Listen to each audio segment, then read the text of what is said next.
is mean. Welcome to MsMojo, and today we're counting down our picks for the top 10 most savage Arthur moments. DW, this being rude to everybody has got to stop. For this list, we'll be looking at our favorite quips, digs, and insults from the animated kids television show. For some reason, all of these characters know how to throw shade. Who do you think is the sassiest? Let us know in the comments below. Number 10. When Buster insulted Muffy's online presence. Muffy's personal blog pops off after she announces to her class that she'll be spending the holiday in Costa Rica. I will be going to Costa Rica. If you want to learn more about my exciting adventures, you can visit my new blog. Encouraged by her success online, the anthropomorphic monkey continues to post about her daily life. Her content starts to get stale, however, once she returns to Elwood City. When the third grader asks her friends about a recent upload, their response is lukewarm. Has everyone read my blog today? Why not? I wrote about the colors I'm thinking of for the new curtains in my room. Francine offers constructive criticism, but Binky and Buster are way harsher. Muffy, your blog is getting a little boring.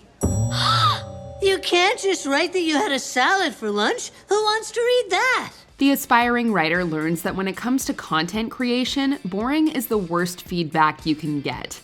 Number 9. When Francine and Muffy's future friendship looked tense. The best friends take things too far when they try to set up their older siblings. It all starts with Muffy's brother Chip coming home from college. During dinner with the Frensky family, Chip and Francine's older sister Catherine seem to hit it off. Well, at least they seem to be having a good time.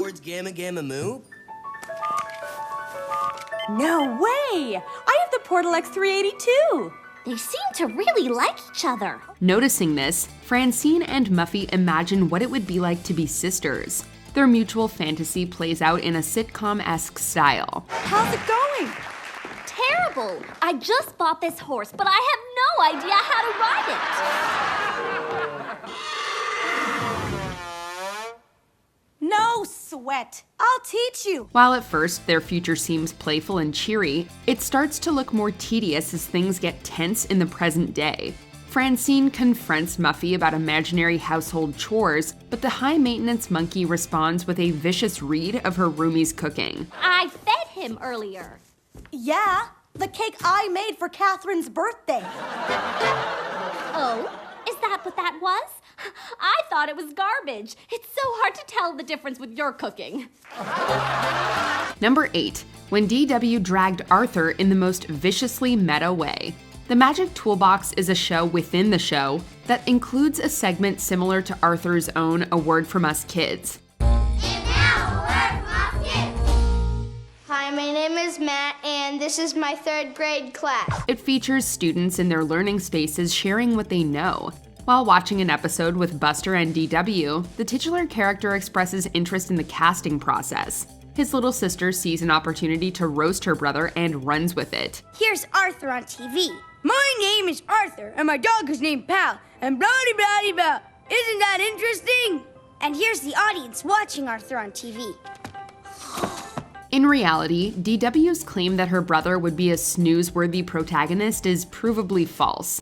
A significant chunk of the world's younger population grew up watching the anthropomorphic aardvark on their television screens. But just like Buster, we find the little sibling's performance hilarious.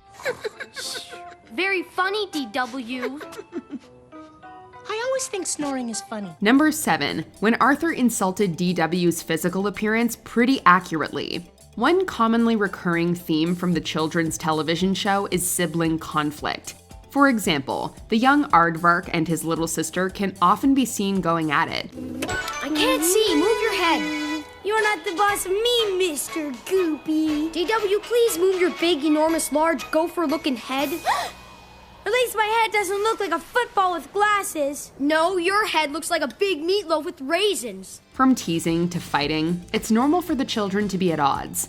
Admittedly, DW is usually the antagonizer, but Arthur tends to escalate situations with his response. In this segment, they use their babysitter's thesaurus to discover new insults. Do you know another word for annoying? Does the source have a word for someone who eats too much cake?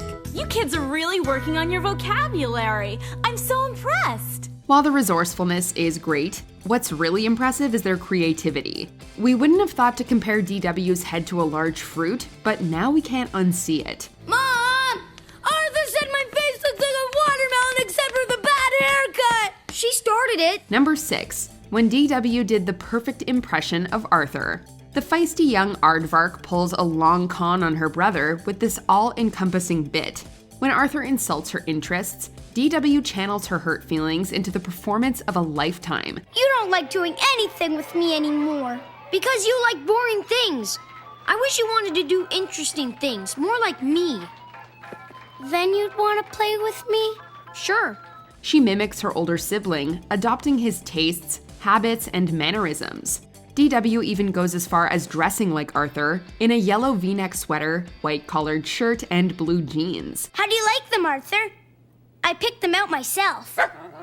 Don't you already have clothes like that? No.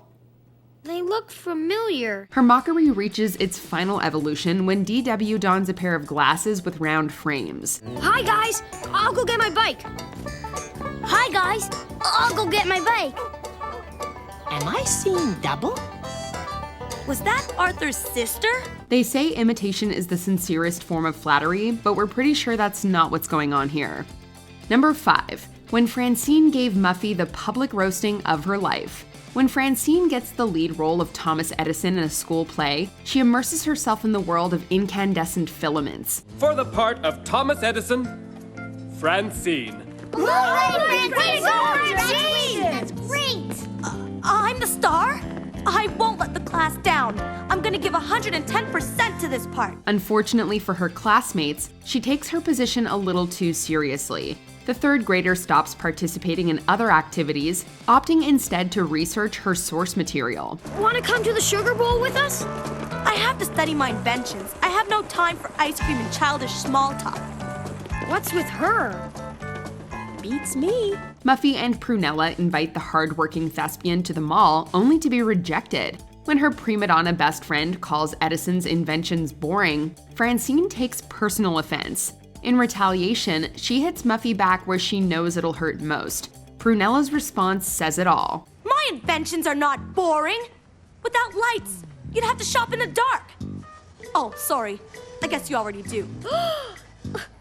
That was mean. Number 4. When DW played host.